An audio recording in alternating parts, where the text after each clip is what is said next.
In 1967, deep in the interrogation rooms of the 1st Australian Task Force headquarters at Nui Dat, a captured Viet Cong battalion commander sat across from Australian intelligence. "Officers, this wasn't some conscripted farmer forced into black pajamas. This was a hardened revolutionary with 12 years of jungle combat under his belt. He'd fought the French at Dien Bien Phu. He'd survived countless firefights with American forces. He'd led ambushes against South Vietnamese units and lived to tell about it. But when the Australian captain asked him which enemy forces he feared, most the VC commander didn't hesitate. He leaned forward with genuine emotion in his eyes and said through the interpreter we were not afraid of the Americans. We could hear them coming from kilometers away. Their helicopters announced their arrival. Their radios crackled in the jungle. They moved in large groups and made trails we could follow. But you Australians, you were different. You moved like ghosts. We would find our sentries dead with their throats cut and never heard a sound. We would set ambushes on trails we knew you were using, but you would appear behind us instead. Our commanders told us if we encountered Australian patrols, we should withdraw immediately and avoid contact at all costs." This single testimony, recorded in official Australian War memorial archives, wasn't an isolated incident. Between 1966 and 1971, the Australian Special Air Service Regiment earned a reputation that would make them the most feared Western forces in the entire Vietnam War. But here's what most people don't know about this story. The Australian SAS numbered less than 120 men at any given time in Vietnam. They never had the massive resources of the American military machine. No heavy artillery support on standby. No vast helicopter fleets at their disposal. No satellite intelligence or billion-dollar budgets. Yet historian David Horner documents in his definitive work Phantoms of the Jungle that Australian SAS patrols achieved kill ratios exceeding 200 to 1 in some operations. They captured more weapons caches per capita than any other Allied unit. They gathered intelligence that changed the entire strategic picture in Phuoc Tuy Province, and they did it all while suffering remarkably low casualties themselves. So how did a small group of men from a country of only 11 million people become the stuff of nightmares for battle-hardened Viet Cong fighters who'd been waging guerrilla warfare for decades? The answer lies in a combination of brutal training, ruthless tactics, and lessons learned in the jungles of Borneo during the Indonesian confrontation that transformed these soldiers into something the Viet Cong had never encountered before. The story begins not in Vietnam but 3 years earlier on the island of Borneo, where Australian SAS were perfecting jungle warfare techniques that would revolutionize special operations. While American forces were still learning to fight in Southeast Asian jungles, the Australians were already masters of this deadly environment. They'd spent years tracking Indonesian infiltrators through some of the most hostile terrain on Earth. They'd learned from British SAS veterans of the Malayan emergency. They developed patrol techniques that emphasized stealth over firepower, patience over aggression, and intelligence gathering over body counts. To understand how Australia ended up in Vietnam, we need to go back to 1954 and the establishment of the Southeast Asia Treaty Organization known as SEATO.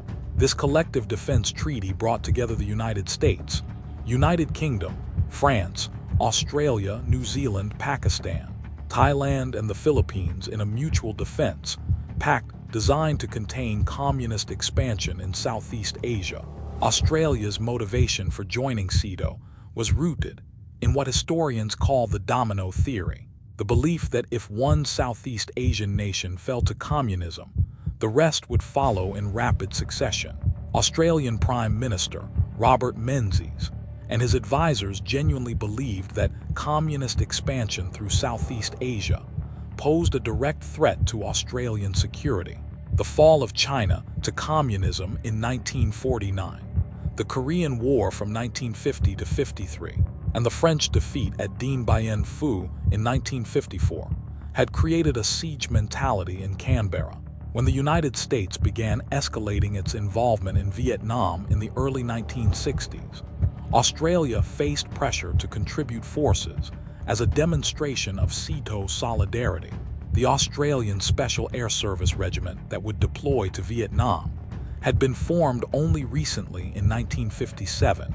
It was modeled on the British SAS, which had earned legendary status during World War II and the Malayan Emergency. The regiment's first operational deployment came in 1963, when Indonesian President Sukarno launched what became known as the Confrontation, an undeclared war aimed at destabilizing the newly formed Federation of Malaysia. Indonesian strategy involved using irregular forces to infiltrate across the border from Indonesian Kalimantan into the Malaysian states of Sabah and Sarawak on the island of Borneo. The Australian government responded by deploying elements of the SASR to Borneo beginning in 1963. This deployment would prove to be the perfect training ground for what was to come in Vietnam. The terrain was remarkably similar: triple canopy rainforest with visibility measured in meters, steep mountains cut by fast-flowing rivers, swamps that could swallow a man, and a climate that was hot, humid, and exhausting. The SASR mission in Borneo was to conduct long-range reconnaissance patrols into the jungle along the Indonesian border. Their task was to detect Indonesian infiltration attempts before the infiltrators could reach Malaysian population centers. The Australians learned to move through the jungle with extraordinary stealth. They studied how to navigate using terrain features when the canopy was too thick to see the sky. They mastered the art of living off what they could carry. They developed hand signal communications that allowed them to coordinate without making a sound. And most importantly, they learned patience, the willingness to sit motionless for hours or days, observing an enemy position or waiting in ambush. David Horner documents in Phantoms of War that, during the confrontation, Australian SAS patrols achieved remarkable success. They detected and reported on Indonesian movements. They ambushed infiltrators before they could reach their targets, and they did it with minimal casualties. One patrol commander described the experience in his after-action report. "We learned that in the jungle the first rule is silence. Sound carries in ways that are difficult to predict. A cough or the click of a weapon's safety can be heard hundreds of meters away. We learned to tape down anything that might rattle, to move at a pace that seemed painfully slow, but allowed us to place each foot carefully, to use natural sounds like wind and rain, to mask any noise we had to make." By 1966, when the confrontation was winding down, the Australian SAS had accumulated 3 years of recent jungle warfare experience. They developed standard operating procedures that worked. They'd identified equipment that functioned well in tropical conditions and discarded gear that didn't. And they'd created a cadre of experienced jungle fighters who could pass on their knowledge to new operators. When the Australian government made the decision in 1965 to commit ground forces to Vietnam under SEATO treaty obligations, they didn't send conventional infantry battalions first. They sent their best. In March 1966, the Australian government announced the formation of a brigade-sized task force to deploy to South Vietnam.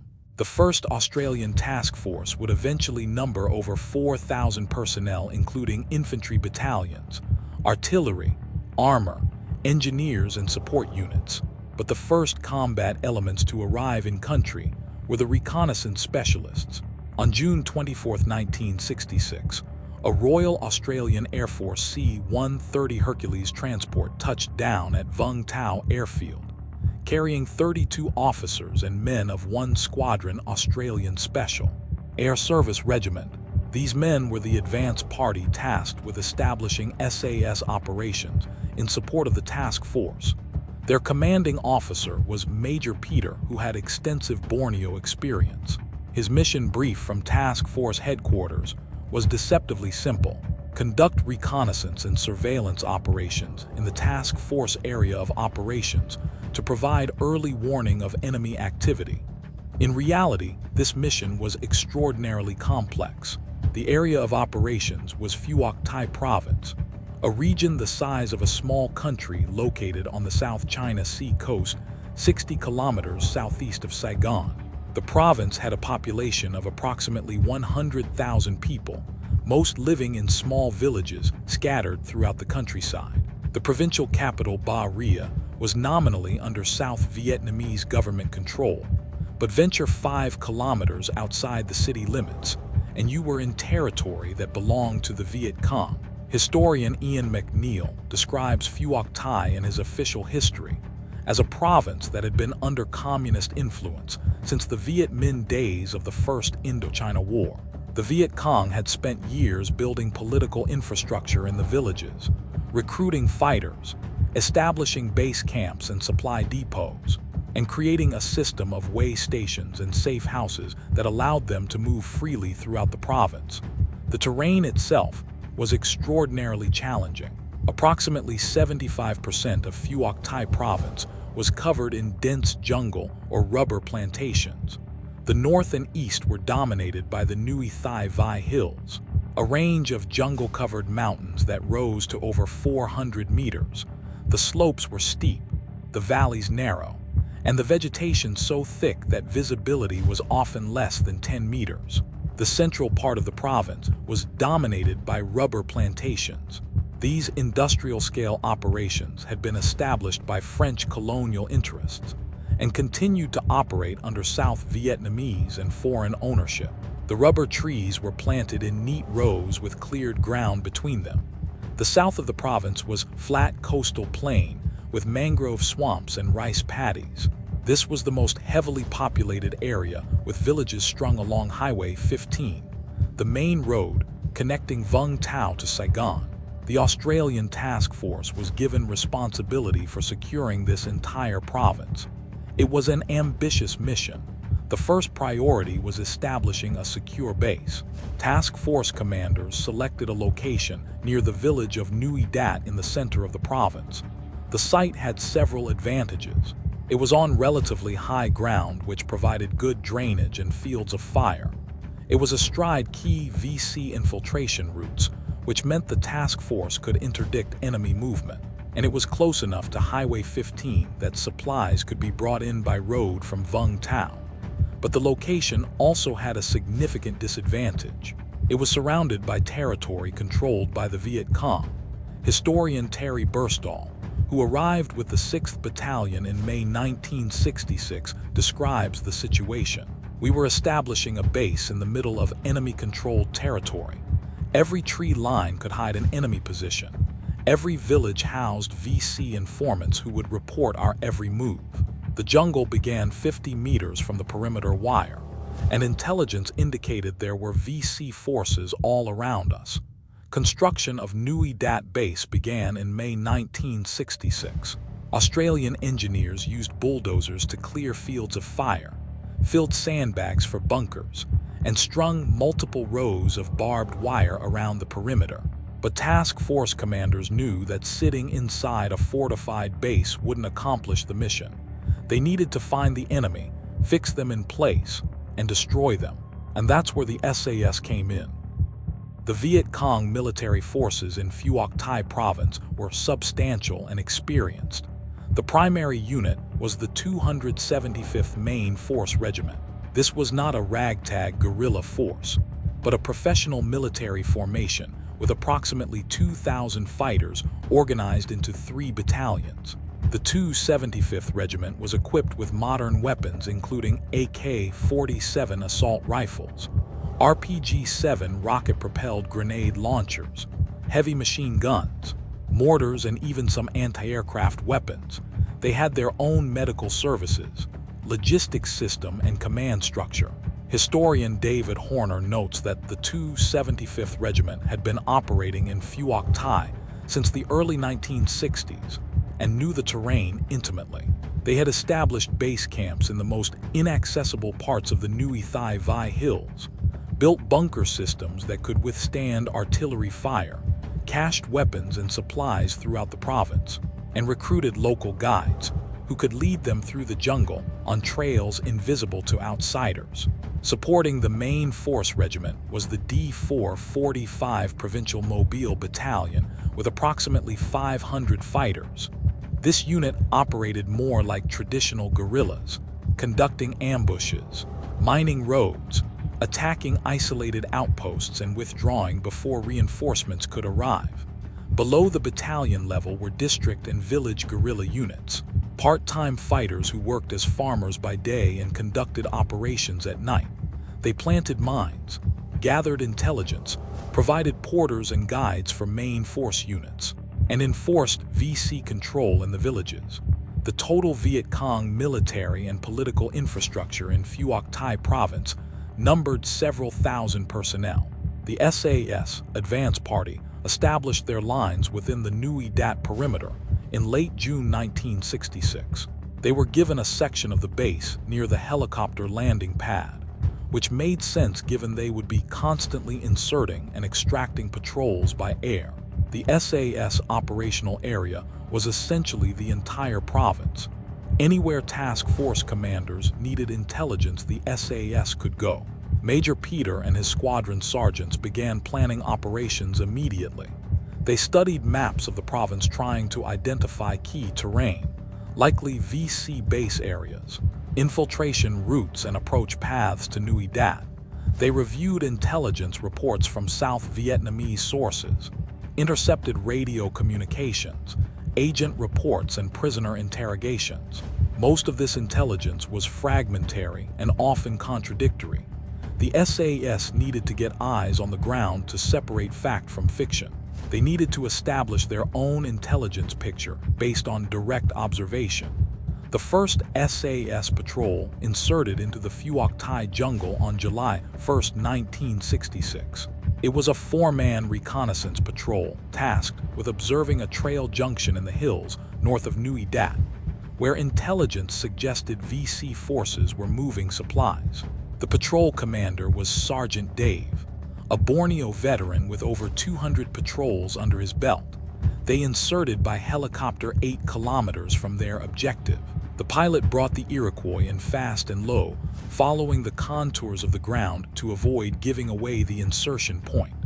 The helicopter touched down for exactly 10 seconds. The 4 SAS troopers jumped out and immediately moved into the tree line. The helicopter lifted off and flew a false insertion pattern, visiting several other clearings before returning to base. This was standard operating procedure, designed to confuse any VC observers about where the patrol had actually been inserted. Once in the tree line, Sergeant Dave held his patrol in position for 30 minutes listening. They lay motionless among the roots of a large tree, scanning the jungle for any sign that their insertion had been compromised. Gradually, the jungle sounds returned. There was no sound of human movement. Dave hand-signaled his patrol to move. They began patrolling toward their objective at a pace that would seem impossibly slow to anyone unfamiliar with SAS methods. The four-man patrol structure that Australian SAS used in Vietnam was the product of years of experimentation and operational experience. It wasn't chosen arbitrarily, but represented a carefully calculated balance between capability and survivability. Larger patrols offered more firepower and could carry more equipment, but they were easier to detect and harder to conceal. Smaller patrols of 2 or 3 men lacked sufficient firepower if compromised, and had no redundancy if someone was injured. 4 men proved to be the optimal number for the mission. Each member of the patrol had specific responsibilities that were drilled until they became second nature. The patrol commander was typically a sergeant or corporal with extensive experience. His job was tactical decision-making. He selected routes, chose lying-up positions, decided when to move and when to stay hidden, and most critically, he decided when to break contact if the patrol was compromised. The patrol commander carried the same basic equipment as everyone else: an L1A1 self-loading rifle with 20-round magazines, fragmentation grenades, smoke grenades for marking helicopter landing zones, a fighting knife, a survival kit, water bottles, rations for the duration of the patrol, camouflage cream, first aid kit, and his share of patrol equipment like spare radio batteries. But the patrol commander also carried maps, aerial photographs if available, compass, protractor, notebook and pencil for recording intelligence, and often a camera to document anything found. Historian Peter Harron estimates that patrol commanders carried between 35 and 45 kilograms of equipment, depending on the length of the patrol. The patrol signaller was the second most critical member of the team. He carried the radio that was their lifeline to task force headquarters.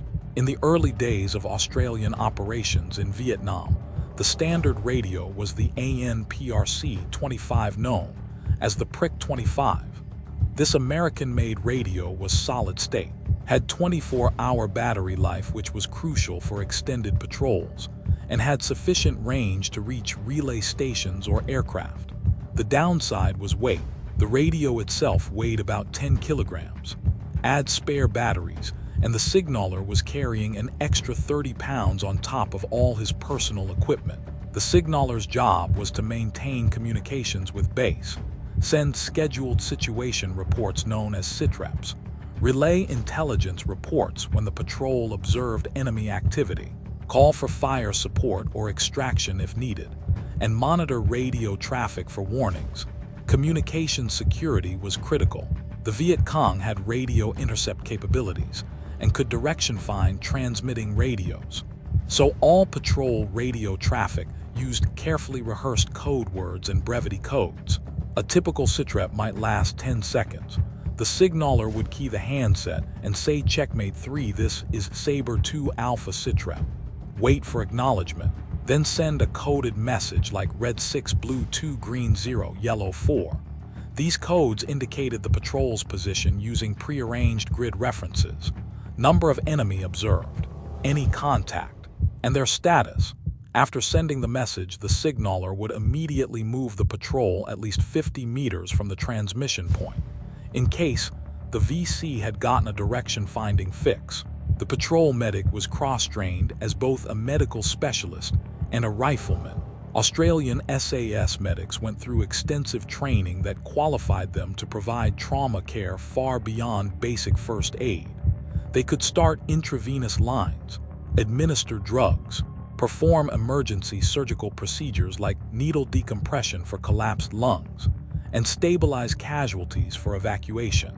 The medic carried a comprehensive medical kit with bandages, tourniquets, surgical instruments, drugs, and IV fluids.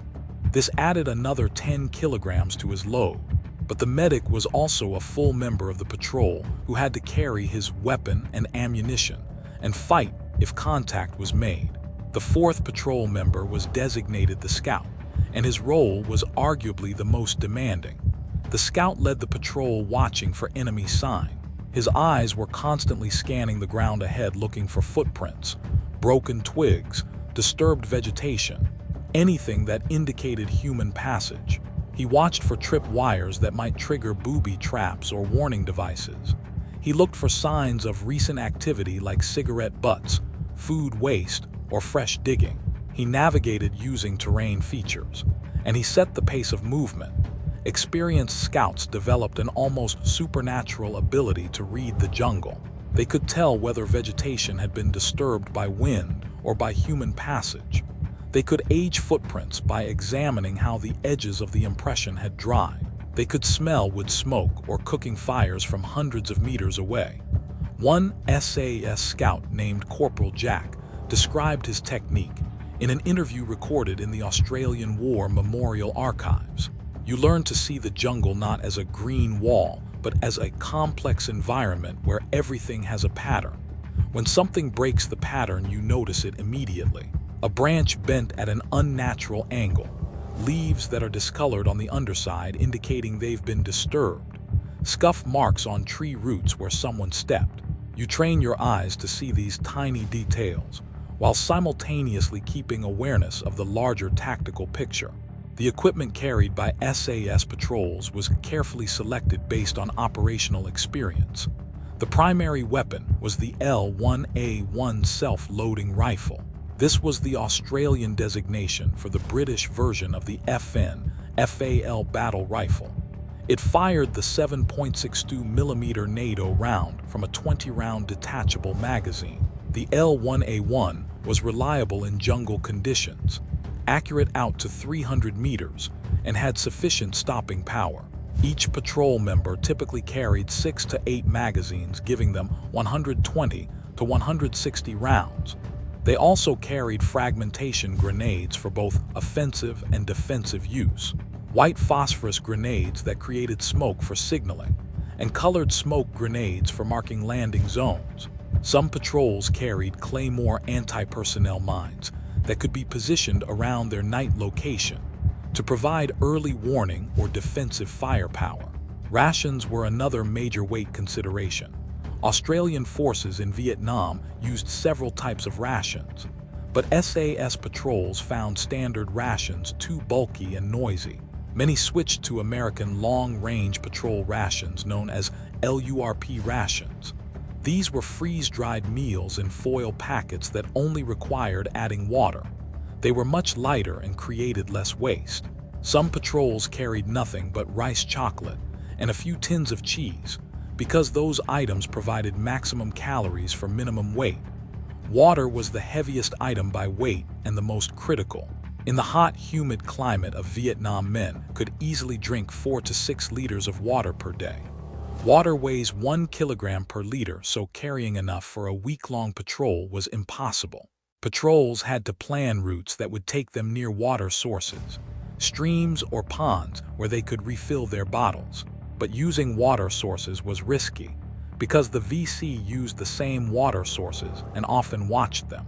The solution was to carry water purification tablets, and when they needed to refill, they would approach water sources with extreme caution. Insertion into the operational area was a vulnerable moment that required careful planning. The standard method was helicopter insertion, using A-1 Iroquois helicopters known as Hueys. The sound of helicopter engines carried for miles, and VC scouts would note any helicopter activity. The SAS developed elaborate deception plans to conceal actual insertion points. A typical insertion might involve 3 or 4 helicopters flying in formation. They would fly over multiple potential landing zones. 1 or 2 helicopters would descend, as if landing while the others stayed high. The descending helicopter might touch down briefly, or might just slow to a hover without actually landing. This false insertion would be repeated several times. Only one landing would be the actual insertion of the patrol. After completing the insertion pattern, all helicopters would return to base via a circuitous route. Meanwhile, the patrol on the ground would immediately move away from their insertion point on a carefully planned route, designed to break any tracking attempt. They might walk in a stream bed to avoid leaving footprints, double back on their route, or use rocky ground that didn't hold tracks. The first few hours after insertion were critical. If the VC had detected the insertion and sent trackers, the patrol needed to move carefully enough to detect the trackers before being detected themselves. Movement techniques used by SAS patrols were designed to balance the need for stealth with the need to cover ground. The standard movement formation was single file with approximately 5 meters between each man. This spacing ensured that if the lead man triggered an ambush or booby trap, the others might escape. The patrol moved in what veterans described as tactical bounds. The scout would move forward a short distance, stop and observe, hand signal back that it was clear, and the rest of the patrol would move up to his position. Then the cycle would repeat. This technique was extraordinarily slow, but it was effective. When moving through particularly dangerous terrain like trails or clearings, the entire patrol would stop and observe for several minutes before crossing. During movement, all patrol members maintained noise discipline. They walked carefully, placing each foot to avoid snapping twigs or scuffing leaves. They avoided touching vegetation that might shake and reveal their presence. They breathed slowly and quietly. They communicated only through hand signals.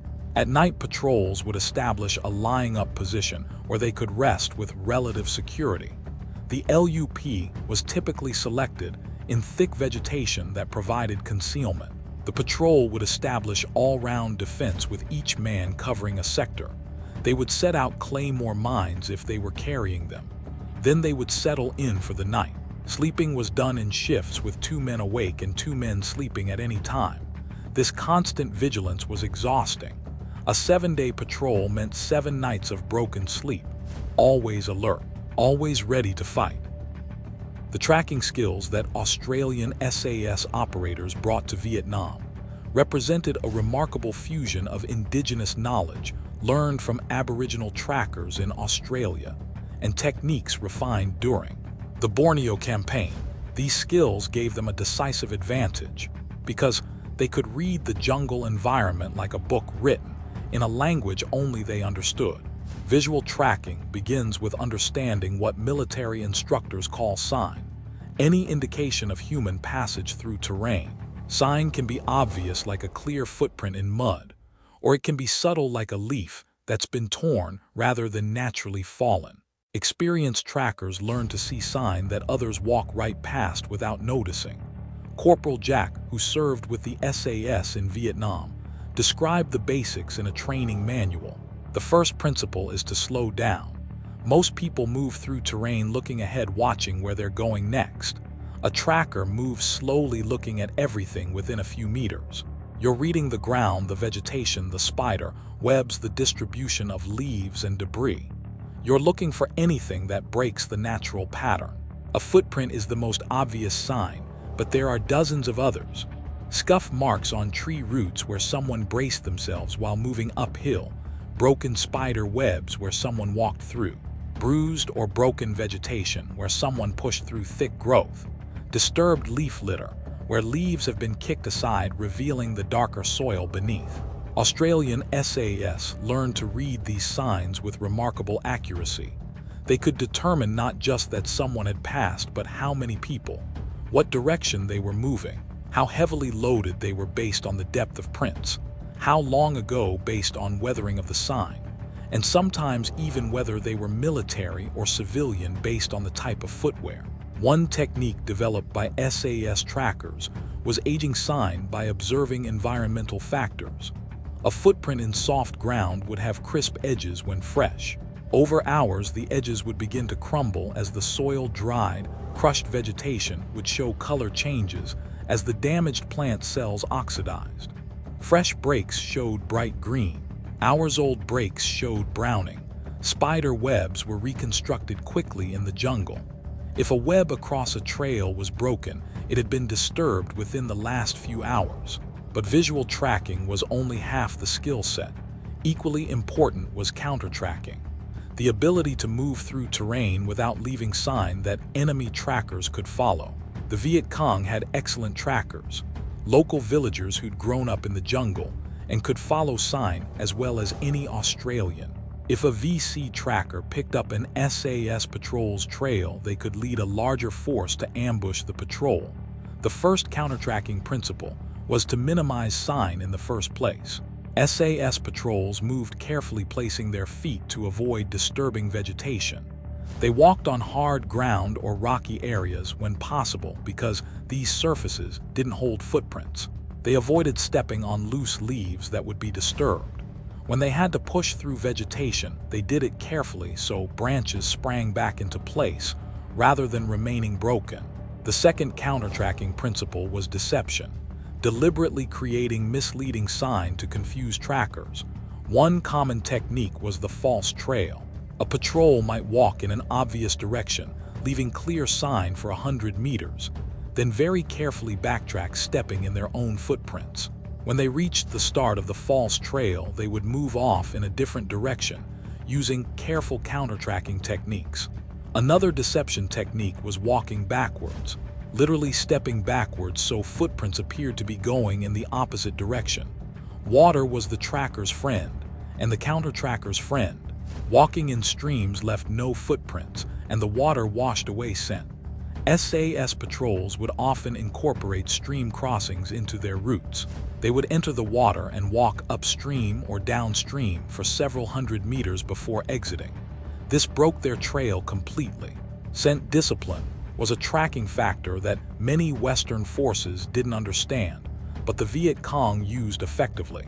Australian SAS learned scent discipline techniques that seemed extreme but were effective. They avoided using soap or deodorants before patrols because these smells were foreign to the jungle environment. They didn't smoke cigarettes in the field because tobacco smoke carried for amazing distances. They were careful about where they urinated and defecated because human waste had a strong smell. They avoided using insect repellent, except when absolutely necessary because it had a distinctive chemical smell. These practices seemed paranoid, but there are documented cases where VC trackers detected Australian positions by smell. The psychological impact of Australian SAS operations on Viet Cong morale was disproportionate to the relatively small number of SAS personnel in country.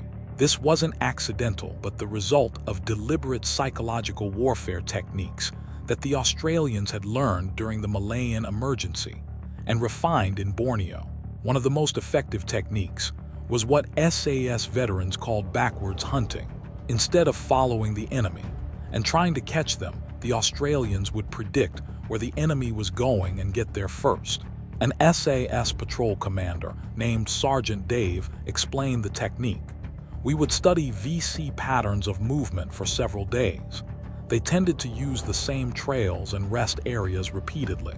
Once we understood their pattern, we could predict where they would be at a given time. Instead of following their trail from behind, we would move parallel to their route or use a different approach to reach a location ahead of them.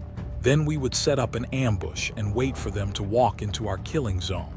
The psychological effect was devastating because it reversed the normal dynamic. Usually guerrillas ambush conventional forces, but the SAS was ambushing the guerrillas using the guerrillas' own tactics against them. Captured VC documents reveal how effective these psychological operations were. One document dated June 1967 from a VC company commander states enemy special forces continue to inflict casualties on our units through ambush operations that appear to anticipate our movements. Our normal counter-reconnaissance methods are ineffective. These forces demonstrate fieldcraft and patience superior to other Western units. Morale among our men is suffering because they feel they are being hunted. Another captured document from November 1967 shows the VC attempting to develop counter-tactics. All units are directed to vary routes and timing of movement. Avoid using the same trails repeatedly. Increase security patrols around base areas. Withdraw immediately if Australian special forces are encountered. Do not attempt to engage. The Viet Cong began referring to the Australian SAS as Ma Rung, which translates as jungle ghosts or forest spirits. This wasn't a term of respect, but a term of fear. In Vietnamese folklore, ghosts are supernatural beings that cannot be fought with normal weapons. By giving the SAS this name, the VC were acknowledging that normal military tactics didn't work against them. The most compelling evidence comes from prisoner interrogations. One VC platoon commander captured in April 1968 had extensive combat experience. When asked to compare American and Australian forces, he said American forces were powerful but predictable. They relied on firepower and technology. Our strategy against Americans was to hit them quickly from ambush, then withdraw before their supporting fires arrived.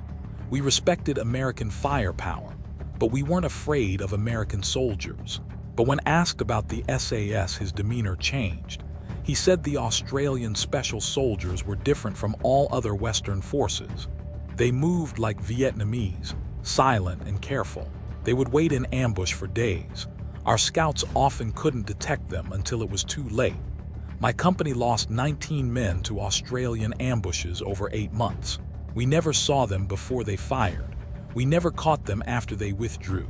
Our battalion commander ordered us to avoid contact with Australian special forces if at all possible. Another prisoner, a VC company commander captured in July 1968, said his company had been ordered to relocate their base camp 3 times in 6 months because intelligence indicated Australian special forces were operating in their area. Each relocation required weeks of effort moving supplies and rebuilding facilities. This disrupted training and operations. He estimated his company's combat effectiveness was reduced by half. A VC soldier captured in September 1968 described how the threat affected daily operations.